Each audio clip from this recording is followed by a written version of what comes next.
Menurut Bapak nih, investasi anti rayap perlu nggak? Si kontraktor pun ketika dapat kerjaan, dia harus sampaikan ke owner bahwa ini musim hujan, jadi ketika saya akan mendirikan fondasi pasti akan terjadi A, B, C, D, E, F, G. Dia harus sampaikan dulu.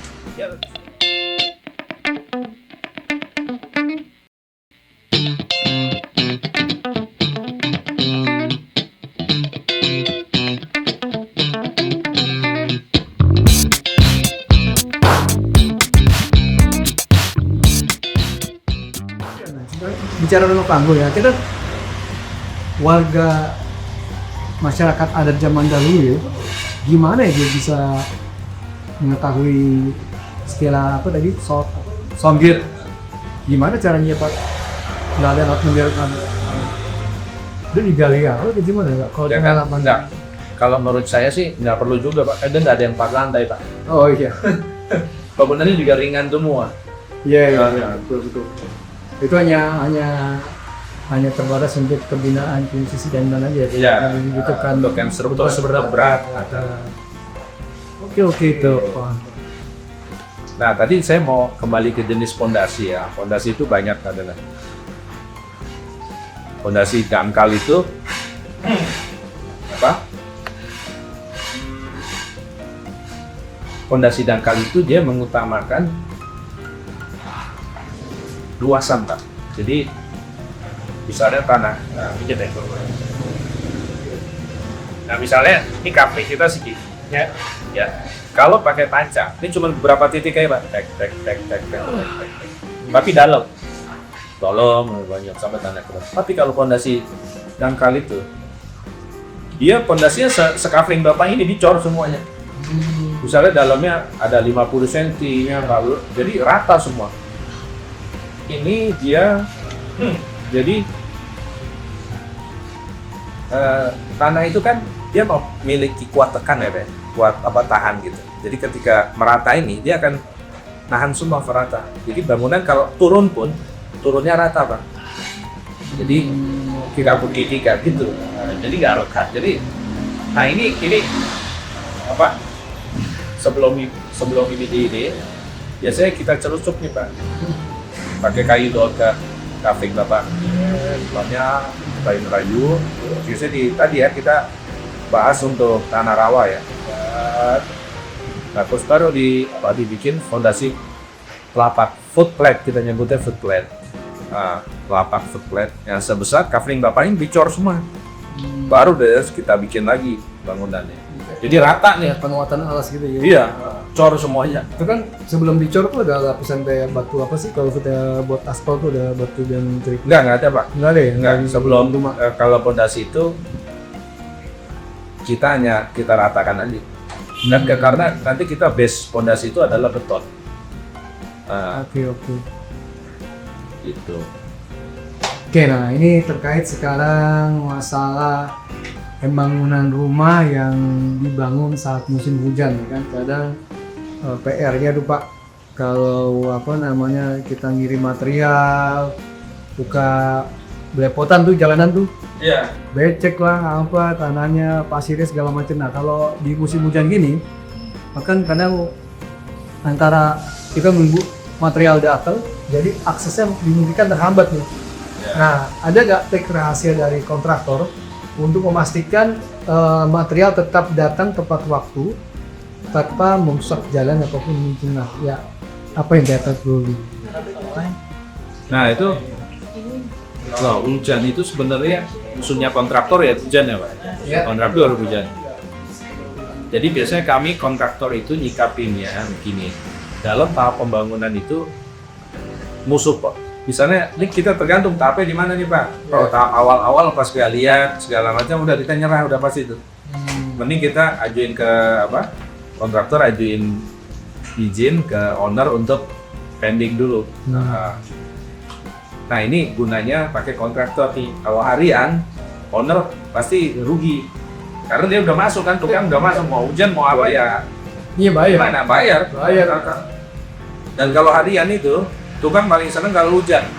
Kerja enggak dibayar ya. Bayar ya. Nah, itu lah plus minusnya kontrak, pakai kontraktor atau enggak. Nah makanya sebaiknya bagi owner atau kontraktor dan pasti tahu lah, owner itu ketika mau rencana bangun rumah dilihat sebaiknya lihat perakiraan cuaca. Sekarang perakiraan cuaca yang ada di aplikasi-aplikasi itu cukup inilah, bisa atau hampir 80-90% oke lah, bisa buat jadi tambang panduan kita.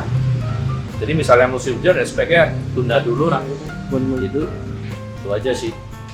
Oke, berikutnya nih, untuk koordinasi keamanan lingkungan terhadap maling atau vandalisme lah ya, atau memastikan pasokan listrik kerja stabil. Ya dua-duanya kritik lah. Dua-duanya kritikal itu. Kritikal ya. Dua-duanya. Tapi kalau masalah keamanan itu ya tadi di awal sebelum mau mulai ada baiknya kita koordinasi lah dengan pihak-pihak keamanan terkait termasuk lingkungan setempat ya. Jadi sangat variatif ya, maksudnya tergantung karakter dari daerah tersebut. Biasanya ada ormas atau apa, tapi saya sarankan ya lebih baik kita langsung bekerjasama dengan Polres. Oh, masa bawa rumah kayak Polres? Iya, untuk keamanan ya, nggak apa-apa. Kita mending membayar ke Polres untuk jasa keamanan, tapi sekali beres sudah. Iya. Karena kan Polres itu memang ada untuk melindungi kita kerja dan dia ada komit. Kita masuk di, padahal itu udah ada developernya. Pada saat kita renovasi aja kadang-kadang ditanya Pak itu masuk bawa apa material. Kalau developer itu yang bisa masuk Nadi itu biasanya itu udah lama tuh. Maksudnya kompleknya udah lama gitu, developernya udah serah terima. Oh. Jadi kan gini Pak, developer ini bisa serah terima ke Pemda. Jadi kan, misalnya saya developer, saya kan nggak seumur hidup akan ngurusin kawasan saya. Ada kalau nggak salah persyaratannya gini, kalau 80% udah laku, itu dia udah mandiri. Jadi warga itu akan membentuk paguyuban atau masuk ke Pemda. Saya pun sebagai developer udah lepas tangan. Jadi kalau di Jakarta listrik mati apa segala macam udah Pemda yang tanggung jawab. Nah itulah yang biasanya ketika renovasi orang luar masuk apa segala macam masuk.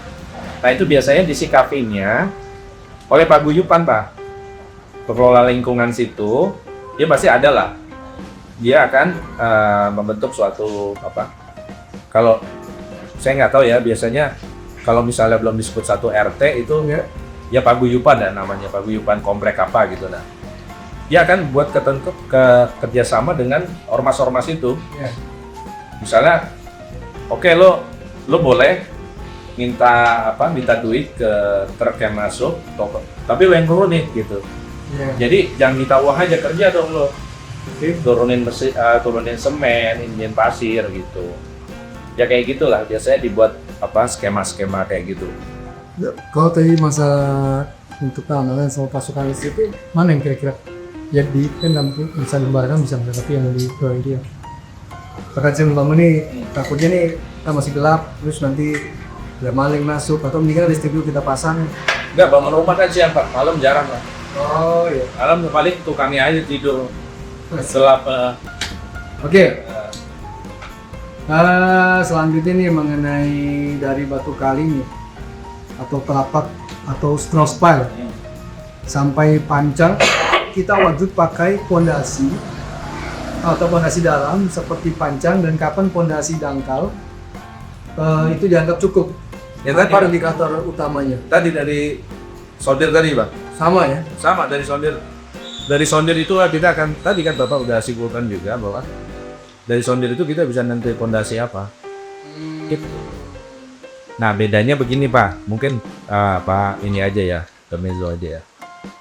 Straw pile itu adalah kalau Bapak tahu, straw pile itu biasanya dikerjakan untuk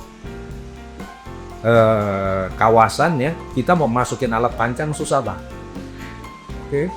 Kan alat pancang itu gede bener Pak, bawa pancangnya bisa nih. Gede lah pokoknya Bapak tahu kan, kayak gede lah gitu. Belum bawa tiangnya apanya. Nah, straw pile itu adalah solusi untuk mengganti tiang panjang. Straw pile itu adalah kita mendebol tanah, sampai ke kedalaman tertentu. Terus kita masukin casing itu ya casing ya bapak galvan casing. Terus masukin besi, terus kita cor. Jadi kita bikin pacangnya itu di dalam tanah gitu. Iya, iya. Nah, itu stress file untuk nyikapin kondisi yang tadi maksudnya. Tapi begini Pak, perbedaannya adalah gini. Untuk perhitungan tiang pancang itu memperhitungkan. Jadi kan begini Pak, jenis tanah itu ada tiap tanah itu punya daya lekat ya Pak ya. Tiap pancang masuk karena kan ada lekatnya nih, pegang tiang. Nah itu diperhitungkan kalau kita pakai tiang pancang Pak, karena kan ditumbuk dia. Tapi kalau di bor, nah ini daya lekat tanah ini nggak diperhitungkan. Jadi biasanya stress file itu yang bor itu akan lebih dalam dari tiang pancang Mas, karena dia tidak memperhitungkan daya lekat tanah karena di bor.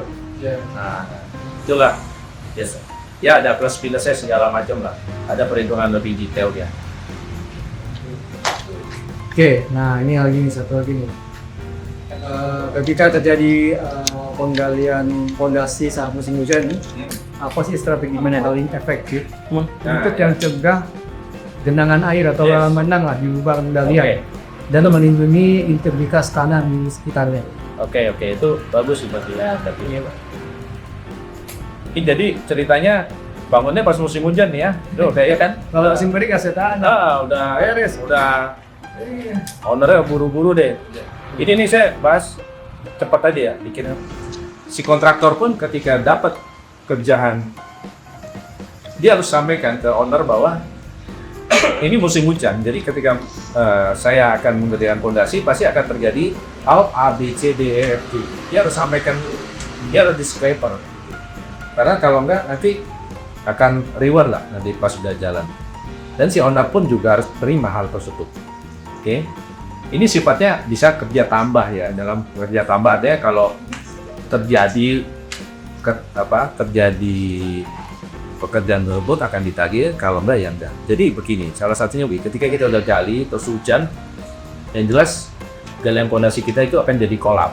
Oke. Nah,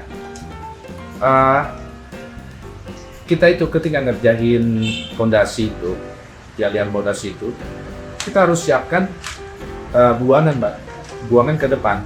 Jadi kita udah harus pikirin apa? Sodetan. Nah, lain halnya kalau basement Mbak. Basement itu ketika gali hujan, nah itu kan pusing kepala. Siap pompa Mbak itu pompa. Pompa 3 biji, 2 biji udah siap itu Pak. Nah, dan itu harus jadi komitmen owner dan kontraktor gitu. Oke. Pertanyaan terakhir nih mungkin nih sebelum kita masuk ke materi berikutnya di video yang baru. Pilih mana nih antara sumur resapan yang banyak tapi dangkal atau septic tank biofilter yang modern? Hal paling sering dilupakan saat mempersiapkan drainase tambang. Nah gini ya, ini agak ambigu pertanyaannya, tapi saya jelaskan coba. Perbedaan septic tank sendiri, sumur resapan sendiri. Jadi sumur resapan itu adalah bagian dari persyaratan untuk membangun rumah. Itu tertera di PASU itu ada. Jadi setiap rumah itu harus menyediakan septic tank dan sumur resapan. Sumur resapan artinya apa? Sumur resapan itu adalah persyaratan yang diatur dalam pembangunan rumah untuk harus ada halamannya berarti. Iya, untuk memelihara air tanah kita. Jadi harus ada itu. Jadi nggak ada hubungannya dengan septic tank. Sedangkan septic tank sendiri adalah untuk pengolahan air limbah rumah tangga. Nah, oke, saya lanjutkan lagi. Nah, septic tank ini juga ada dua. Yang pertama yang konvensional, yang kayak zaman dulu lah kita gali, terus kita bikin sekat, ada 2 chamber biasanya, satu untuk nampung, terus satu untuk limpasan airnya, atau dengan biotank itu septic tank modern sekarang. Nah, kalau nanya ke saya menyarankan biotank yang modern aja, karena di situ udah ada chamber-chamber yang terpisah di dalamnya itu, dan itu sudah nanti ketika keluar itu sudah limbah sesuai standar limbah rumah tangga, jadi nggak masalah. Itu kedalaman septic tank sama sumur resapan itu berdampak pasti akhirnya bisa nyangkut ya. Kalau misalnya sepadat sekarang Pak, Iya. itu bor yang buat tanah. Ya, ini gini. Tadi Makanya tadi saya bilang mendingan pakai Septic modern. Septic modern itu kayak toran air, Pak. Kayak toran air udah ketutup, jadi air Septic nggak mungkin merembes. Dia pasti kebuang ke riol, ke got depan. wow di arahnya di. Iya, jadi nggak mungkin. Jadi Bapak misalnya di septic tank sini terus Bapak muka di sumur sampingnya nggak ngaruh. Oke. Kecuali emang nggak pakai yang. Nah, kecuali konvensional. Karena kalau konvensional itu bagian bawahnya kan nggak di ini, Pak. Betul. Nggak dicor. Tapi itu oke, ini pertanyaan saya. Kalau misalkan septic tank yang udah yang nggak pakai modern ya? Yang modern. Enggak yang model lama. Oh, yang konvensional. Oke. Konvensional. Itu kan kita suka. Saya ada kepengen ngebangun mau bikin sumur bor. Ya mungkin jaraknya 5 meter lah, jaraknya 3 meter dari tank ke bawah. Di kedalaman 80 tuh sebenarnya bisa berdampak terhadap kontaminasi nggak sih? Mungkin deh. Septic tank paling sekitar 3 ya? Kalau 3 meter ya? Ya enggak, ya 2 meter paling dalam. 2 meter atau 3 meter. Kalau Bapak nanya pengaruh, Pak. Pengaruh. Soalnya septic tanknya di sini, Bapak sumurnya di sini. Iya, Pengaruh, Pak. tapi kedalamannya di 40 meter. Ya kan? Air kan ke bawah, Pak. Oh iya itu dia. Nggak mungkin air ke atas, air ke bawah. Kita bisa perceman ya? Iya. Gitu. Keren. Makanya pakai septic tank yang modern aja, nggak usah. Udah ada yang Kan lebih murah, lebih cepat. kalau untuk rumah yang baru-baru mungkin bisa di ini, tapi kalau yang udah lama kita kan Udah lama ganti aja, udah ganti apanya? ganti septic tanknya. Gimana saya kasih bilang lama? Ya ganti septic tank, pakai septic tank baru yang kan yang lama tuh udah ada lubang itu. Iya. Masukin aja, kecil itu, Pak. Oh, Itu nggak gede, Pak. bukan ini nggak, bukan keramik. Ya iya, bukan. Memang di dalam, Pak, septic tanknya. Septic tank kan bisa di luar. Di luar Di ya? garasi ya kan? Garasi. Iya, cepet, Pak, itu, Pak. Iya, iya, iya betul. Itu kan kalau septic tank lama itu kan dia udah kotak gitu, Pak. Bapak beli tuh ada yang kecil, Pak. Masukin aja udah itu. Tabungin pipa udah buang. Nah, itu nanti ada berkala masukin obat. Buat ini. Kalau nggak itu pasti udah bagus lah yang sekarang. Oke. Oke, terakhir lagi deh. Wah, terakhir mulu nih. Ini terakhir nih. Kita soalnya nggak perlu berakhir. Nih. Menurut Bapak nih investasi anti rayap perlu nggak? Oh ya, perlu. Atau enggak nih? Jadi biasanya gini. Gua tanya. Begini. Saya itu biasanya ya, anti rayap itu pas kapan sih? Nah, pertanyaannya gitu. Anti rayap itu dikerjakan saat galian fondasi. Jadi ketika kita gali fondasi apa sih? Nah itu Disemprot. bisa kita dapat orang rayap ya itu. Nah tapi kalau bisa jangan pas musim hujan, Pak. Hilang semprotannya hilang. Makanya kalau musim hujan tuh jangan ngapa-ngapain ya, udah mendingan di rumah aja udah, nggak usah bangun apa-apa. Dicapu, Pak. Apa? Dicapu ya sih udah. Udah capo, udara dingin. Baca dulu kok. Ya, cakep. Cakep. Oke, Apalagi Sohibul berkah ya? Sohibul berkah. Sohibul baik. Sohib, para Sohib ya mungkin ini pembahasan sementara yang bisa kita sampaikan di sesi konstruksi. Mungkin nanti di video berikutnya kita coba ngebahas yang lebih lanjut lagi. lagi di dalam. Kalau ada apa pertanyaan Ya, boleh kayak apa, tanyakan, tanyain nanti aja. kita bisa memberikan solusi mungkin buat teman-teman atau para orang-orang yang bangun rumah nih dari baru harus ngapain bingung, silakan nanti bisa ada linknya, bisa bertanya langsung. Ya. Free nggak banyak free ya nih? free. Oh free, sementara free lah. Paling nggak kalau nggak ada solusinya, saya doakan lah bisa saya doain. Oke, cukup sekian. Terima kasih. Salam di balik sudut.